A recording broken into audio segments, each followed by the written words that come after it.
आपल्या बाळाच्या नावाबद्दल काय विचार केला आहे? रात्री शरदच्या हातावर डोके ठेवून अंजूने विचारले. आपल्या प्रेमाची निशाणी आहे तो. तुझा आणि माझा अंश असेल. मग अंश म्हणू आपण त्याला. शरद हसत हसत उत्तरला. आणि मुलगी असेल तर? अंजू, जर मुलगी झाली तर तिला आपण आराध्या म्हणू. शरद, दोघेही खूप सुंदर नावे आहेत. तू खूप चांगला बाबा होशील. अंजू हसत हसत म्हणाली. त्यानंतर शरदने तिच्या कपाळावर किस केलं. अंजूच्या 8व्या महिन्याच्या गर्भावस्थेचा शेवट झाला असताना लॉकडाऊनचा दुसरा महिना सुरू झाला होता आणि आता तिला कधीही प्रसूतीसाठी हॉस्पिटलमध्ये जावे लागणार होते. अंजू एक गृहिणी तर शरद एक इंजिनियर होता.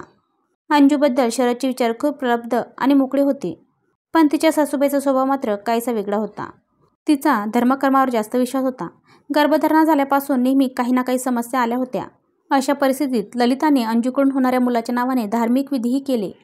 परंतु या क्षणी लॉकडाऊनमुळे सर्व काही बंद झाले होते. त्या सकाळपासून अंजूच्या पोटात वेदना होत होती. तिला कळ सोसवेना. मग घाईने तिला रुग्णालयात नेण्यात आले. त्या लेडी डॉक्टरने तिची तपासणी चांगल्या प्रकारे केली तेव्हा त्यांनी सांगितले. म्हणाले, मिस्टर शरद, अंजूच्या गर्भाशयात बाळाच्या चुकीच्या परिस्थितीमुळे त्यांना मधोमध वेदना होत आहेत. अशा परिस्थितीत त्यांना काही दिवस निरीक्षणाखाली ठेवावे लागेल. जसे तुम्हाला योग्य वाटते डॉक्टर, असे बोलून शरदने अंजूला ॲडमिट केलं. इकडे डॉक्टरांचे म्हणणे ऐकून तिची सासू ललिताने लगेच मांत्रिकाला फोन करून कळवलं. महाराज, सुनेला वेदना होत आहेत. तिला एक निरोगी बाळ होऊ द्या आणि सर्व काही ठीक ठेवण्यासाठी काही उपाय सांगा. डोळे बंद करून बंधूबाबांनी काही काळ विचार केला आणि मग ते म्हणाले, ठीक आहे, एखादा विधी करावा लागेल. सर्व काही चांगले होईल. या विधीसाठी सुमारे 10,000 रुपये खर्च येईल. पैशाची चिंता करू नका. फक्त सर्व काही बरे करा. काय सांगायचं ते तुम्ही मला सांगा. बंधूबाबा लाल आणि पिवळ्या रंगाचे कापड, लाल धागा, तांदूळ, तूप, लवंगा, कापूर, लाल फुलके, रोली, चंदन, संपूर्ण गहू, सिंदूर, केशर, नारळ, दुर्वा, कुंकुम आणि तुळशीची पाने असलेली लांब यादी तयार केली. पान, सुपारी इत्यादींचा समावेश होता. ललिताने त्या वस्तू त्या परिसरातील परिचित किराणा दुकानातून विकत घेतल्या. काही वस्तू घरातही होत्या. त्या सर्व सामान घेऊन इस्पितळात दाखल झाल्याने रुग्णालयातील परिचारिका व कर्मचारी हैराण झाले. त्यांना रिसेप्शनमध्ये थांबवण्यात आले, पण तिने हुशारीने बंधूबाबाला आत आणले. ललिताने अंजूला आधीच एका खाजगी वॉर्डमध्ये हलवले होते. खोली बंद करून विधी सुरू केले.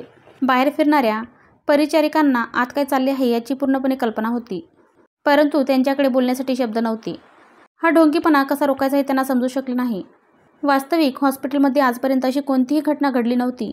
सर्वजण वरिष्ठ डॉक्टर येण्याची वाट पाहत होते. तोपर्यंत ललिताने जवळपास 1 तासाच्या आत सर्व प्रक्रिया पूर्ण केल्यावर मांत्रिकाला निरोप दिला. परिचारिका आत गेल्या तेव्हा त्यांनी पाहिले की अंजूच्या हातात एक लाल धागा बांधलेला आहे. कपाळावर एक सिंदूर आहे. तांदूळ, लवंगा, कुंकुम अशा बऱ्याच गोष्टी हळदीपासून बनवलेल्या चौकोनात जमिनीवर ठेवल्या होत्या. जवळच नारळाच्या माथ्यावर एक पिवळा कापडसुद्धा बांधलेला आहे. इतर बऱ्याचशा गोष्टी दिसू लागल्या.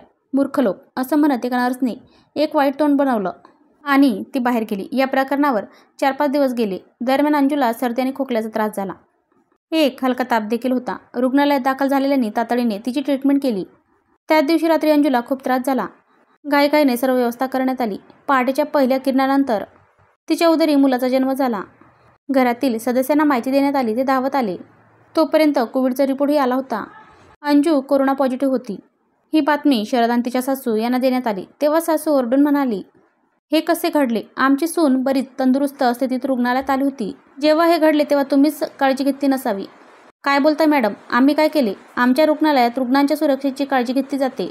येथे सर्व काम पूर्ण स्वच्छतेने केले गेले आहे, नर्स म्हणाली. तेव्हा सासू त्यांच्यावर ओरडली, हो, आम्ही चुकीचे बोलतो हे पहा. रुग्ण बिना मास्कचे चालत फिरत आहेत.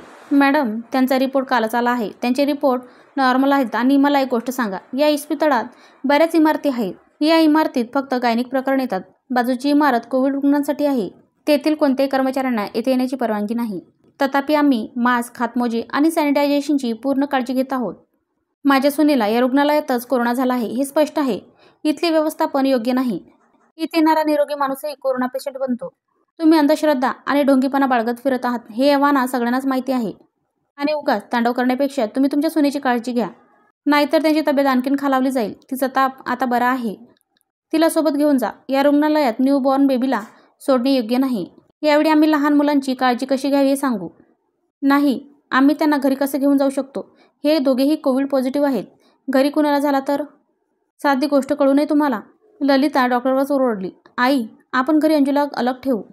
कोविडपासून बाळाचे संरक्षण कसे करावे हे नर्स सांगेल, शरद कळवळीने म्हणाला. नाही, आम्ही सून आणि बाळाला घरी घेऊन जाऊ शकत नाही. पण आई, शरद अगदी मेटाकुटीला आला. एकदा सांगितलं ना, शांत राहा. पण आईने उलट शरदला सुनावले. ललिताने शरदचा हात हातात घेतला आणि त्याला घरी खेचत घेऊन गेली. बिचारी अंजू चेहरा बारीक करून बाळाला कवीत घेऊन बसली. या प्रकरणात सुमारे 4-5 दिवस गेले होते. एक दिवस ललिताला मांत्रिकाला विचारण्याची इच्छा झाली की पुढे काय करणे योग्य होईल आणि ग्रह नक्षत्रांचे वाईट दोष कसे दूर करावे.